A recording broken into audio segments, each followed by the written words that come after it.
विद्यार्थी मित्रांनो, सह्याद्री ट्युटोरियल्समध्ये तुमचं स्वागत आहे. मला एमसीक्यू जमत नाहीत. एक तर बोर्डची प्रिपरेशन मी शेवटच्या काही दिवसात केली. तर ठीक-ठाक तुमच्या मार्गदर्शनाखाली आणि YouTubeवर बरेचसे शिक्षक छान मुलांना मिळालेत बरं का, की ज्यांनी शेवटपर्यंत मुलांची साथ दिली. मग YouTubeच्या मदतीनंच आम्ही अभ्यास केला आणि पेपर ठीक-ठाक गेले. पण आता सीईटीची भीती वाटते. कारण एमसीक्यू सॉल्व्हिंगची प्रॅक्टिस कधी केलीच नाही. मग मला जमेल का? एक तर बोर्डची प्रिपरेशन मी अशी सो-सोच केली होती. मला एमसीक्यू जमतील का? तर याचं उत्तर देताना मी सांगतो तुम्हाला. जेव्हा 15-20 वर्षापूर्वी क्लास सुरू केला ना मी, तेव्हा मला पण अशीच भीती वाटायची. एमसीक्यू म्हटलं की मला भीती वाटायची. अवघड असतात, सॉल्व्ह होत नाहीत, खूप विचार करावा लागतो, असं माझ्या मनात असायचं. अगोदरच मीच भीती निर्माण करायचो. त्यामुळे मला पण ते अवघड वाटायचं. पण जसं मी त्यातून बाहेर पडलो, तसं तुम्हाला आता थोड्याच वेळात बाहेर पडायचंय माझ्या मदतीनं. मी तुमच्या मनातल्या सगळ्या शंका दूर करणार आहे. एक लक्षात घ्या, प्रत्येक व्हिडिओत पुढचे 4 दिवस मी तुम्हाला ॲज अ डेमो लेक्चरच प्रोव्हाईड करायला लागलो हे. प्रत्येक लेक्चरमध्ये माझा प्रयत्न असणार आहे, की तुमचा थोडासा ना अप्रोच चेंज करायचा आहे. अभ्यासाची मेथड बदला. चला ठीक आहे, आज मॅथ्सपासून सुरुवात करणार आहे मी आत्ता. एकच फक्त शॉर्टकट तुम्हाला देणार आहे. आता शॉर्टकट म्हटलं की झालं, लगेच सगळंच बदललं. तर माझं काय म्हणणं आहे, ऐका. इथं मी सगळे फॉर्म्युले तुमच्या समोर शेअर केलेत. मग सर बाजूला सरका, आम्हाला स्क्रीनशॉट काढू दे. बाजूला सरकणारच नाहीये. पुस्तकात आहेत सगळे फॉर्म्युले. हे तुमच्या वहीत पाहिजेत. कुठले फॉर्म्युले आहेत? यात काही ठिकाणी बघा फॅक्टरायझेशन आहे, डिफॅक्टरायझेशन आहे, sin 2 थिटाचे फॉर्म्युले आहेत, sin 3 थिटाचे फॉर्म्युले आहेत. सांगू का गंमत तुम्हाला? इंटिग्रेशनमध्ये sin क्यूब करायचंय. तो फॉर्म्युला वापरून sin क्यूबची व्हॅल्यू प्लस मायनस करून काढायची आहे. cos क्यूबची व्हॅल्यू काढायची आहे. 1 minus sin theta, 1 plus cos theta सगळे फॉर्म्युले इथं आहेत लक्षात घ्या. ह्याचा वापर तुम्हाला करायचा आहे. डेरिव्हेटिव्हमध्ये बाय सबस्टिट्यूशन, इन्व्हर्समध्ये हेच फॉर्म्युले सगळे आहेत. होतं काय, माझे फॉर्म्युले सगळे पाठ आहेत, पण सॉल्व्ह करताना मला खूप वेळ लागतोय. मग मी तुम्हाला आता थोडक्यात 5 मिनिटात ना 1, 2, 3, 4, 5, 6 ओके 7 प्रॉब्लेम सॉल्व्ह करून देतो आणि हे ॲज अ होमवर्क तुम्हाला देतो. मला तुम्हाला किती प्रॉब्लेम द्यायचे सॉल्व्ह करून? 7 ओके. बर आता मी थोडेसे करेक्शन करतोय, की मला एम-सी-क्यू जमतात. ओके. मला एम-सी-क्यू जमतात असं तुम्हाला वाटलंच पाहिजे आणि कुठलीही एम-सी-क्यू दे मला जमणारच हे तुम्ही लक्षात घ्या. ओके. बरं. आता मला अपेक्षित काय आहे ते अगोदर सांगतो. नीट लक्ष द्या.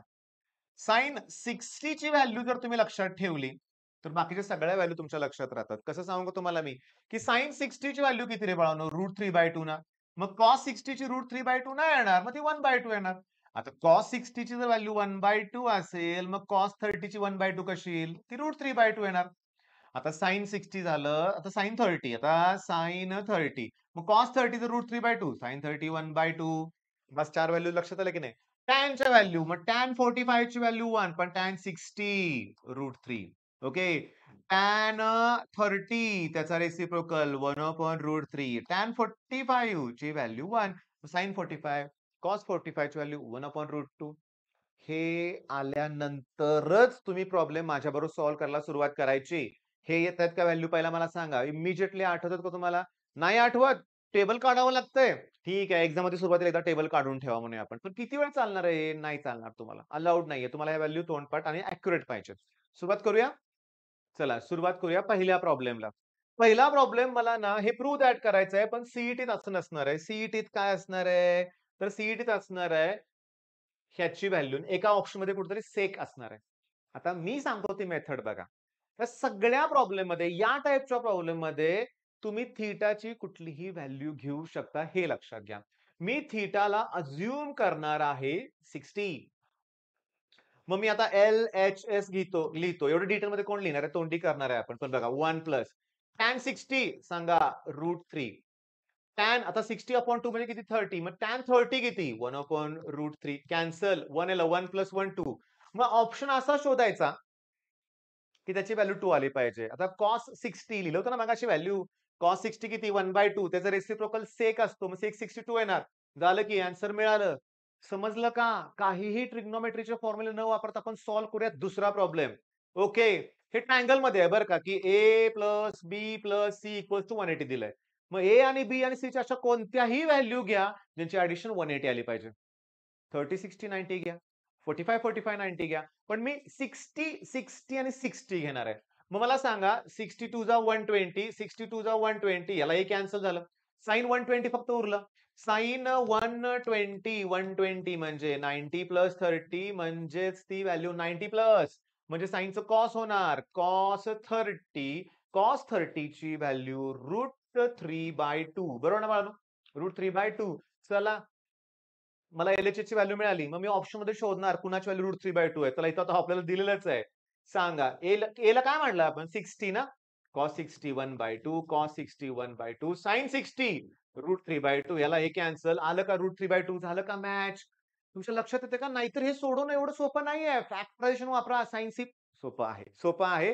पण वेळ किती लागेल? मी हे विदिन मिनिट सॉल्व्ह करू शकतो की नाही? मग आता या टाइपचे प्रॉब्लेम तुम्ही शोधून पुस्तकातले करणार? देतोय. होमवर्क दिलायच की तुम्हाला मगाशी दाखवलं. एवढं करा ना. 10 प्रॉब्लेमची लिस्ट तयार करा. चला इथं सुद्धा. हे cos 60 1/2, cos 60 1/2, cos 60 1/2. मग मला मला त्यांनी जो प्रॉब्लेम दिलाय त्याचा आन्सर 3/2 आहे. तर मग मी ऑप्शन मध्ये बघणार. आता इथं बघा 1 + 4 * 60/2 म्हणजे 30 ना. A ला 60 मांडलंय ना.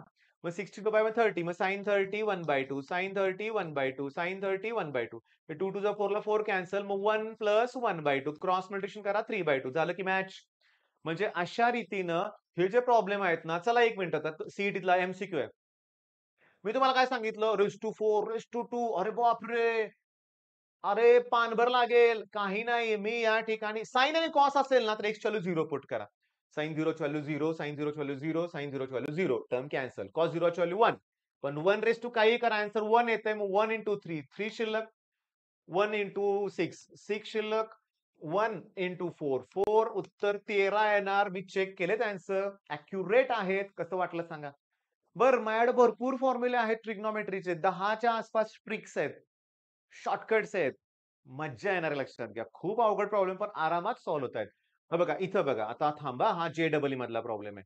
हिंट देऊ का तुम्हाला? तुम्ही सॉल्व्ह करा. इथं 30 पुट करा. 30 पुट करा. आन्सर 2 येतंय की नाही बघा. 30 पुट करा. आता इथं बघा चॅलेंजिंग आहे. ओके, अशा विचित्र व्हॅल्यू दिलेत आणि मला के ची व्हॅल्यू काढायची आहे. मग मी काढतो. मी एक्स ची व्हॅल्यू या केसमध्ये ना 90 पुट करतो. कारण का माहितीये का? 30 पुट केलं. 30 ला 3 डिवाइड करा 10. 10 टू द 20.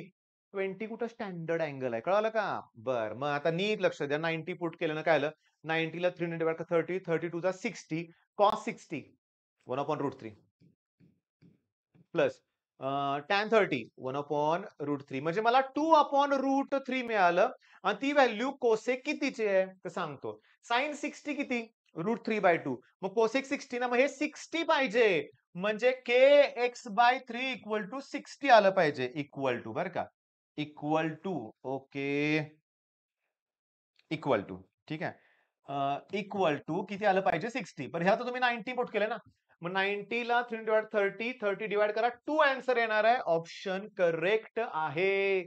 सोपं आहे. मी जरा एक्साइटमेंट मध्ये फास्ट झालो असं मला वाटायला लागलंय बरं का. पण नाही, तुम्हाला समजलेलं आहे बरं का हे. चला. किती पुट करणार आहे याची व्हॅल्यू? 60 60 पुट करूया की. मग tan आता बघा ह्याची व्हॅल्यू आता 1 येते. आपल्याला प्रूव्ह करायचं आहे खरं. लक्ष द्या. H value 60, 60/2 30. tan 30 किती रे?